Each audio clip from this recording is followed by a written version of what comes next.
Bien, dans cette vidéo, je vais vous montrer comment créer un graphique dans Excel.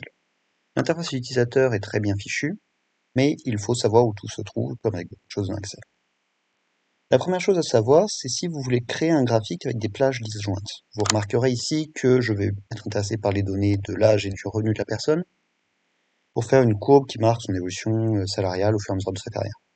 Le problème, c'est qu'elles sont disjointes et que si j'essaie d'en sélectionner une puis l'autre, ça ne marchera pas.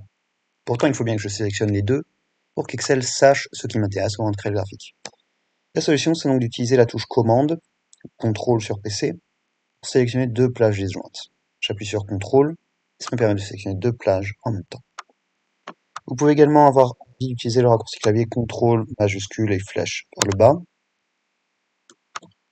pour sélectionner toute une colonne d'un coup, ce qui est très utile quand vous avez beaucoup de données. CTRL pour sélectionner des plages disjointes, majuscule flèche vers le bas, on sélectionne toute la colonne. Une fois qu'on a sélectionné les plages qui nous intéressent, on peut aller dans Insertion de graphique. Vous avez plein d'options ici dans le ruban Insertion. Tout ce qui va nous intéresser pour montrer une évolution, ça va être une courbe.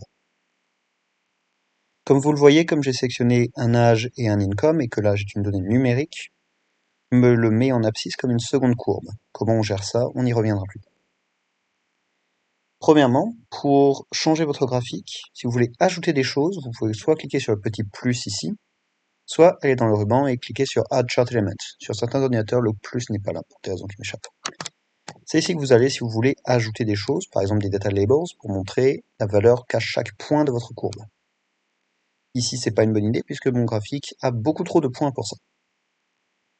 Donc si vous voulez ajouter un élément, regardez dans ce menu-là, Add Chart Element. Si vous voulez modifier un élément, par exemple changer le fond du graphique ou changer les données de l'axe, vous pouvez faire un clic droit sur l'élément qui vous intéresse. Clic droit, format de question.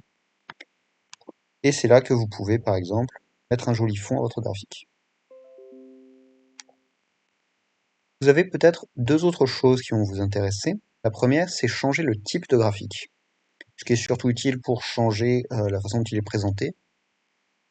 Par exemple, si vous voulez des marqueurs au moment de votre courbe. Là, j'ai bien des marqueurs partout.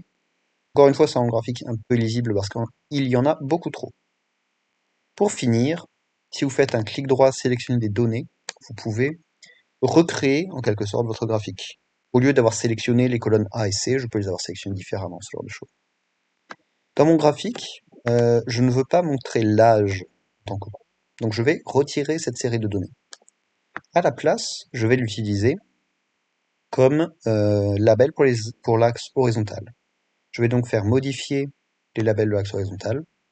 Je vais sélectionner toute la plage qui va de A2 à A66, faire entrer, et normalement ma courbe va avoir disparu, et ces données vont être utilisées à la place pour l'axe des ordonnées, pour l'axe des abscisses. Voilà. Donc pour récapituler, pour ajouter un élément dans le ruban Add Chart Element, pour modifier un élément, clic droit sur l'élément, formater. Pour changer la tête qu'a votre graphique, sa présentation, vous pouvez aller dans Change Chart Type. Et pour faire des choses plus compliquées, clic droit, sélectionner des données. C'est là également que vous pouvez renommer votre série de données. Donc si elle s'appelle Income, vous pouvez l'appeler autre chose.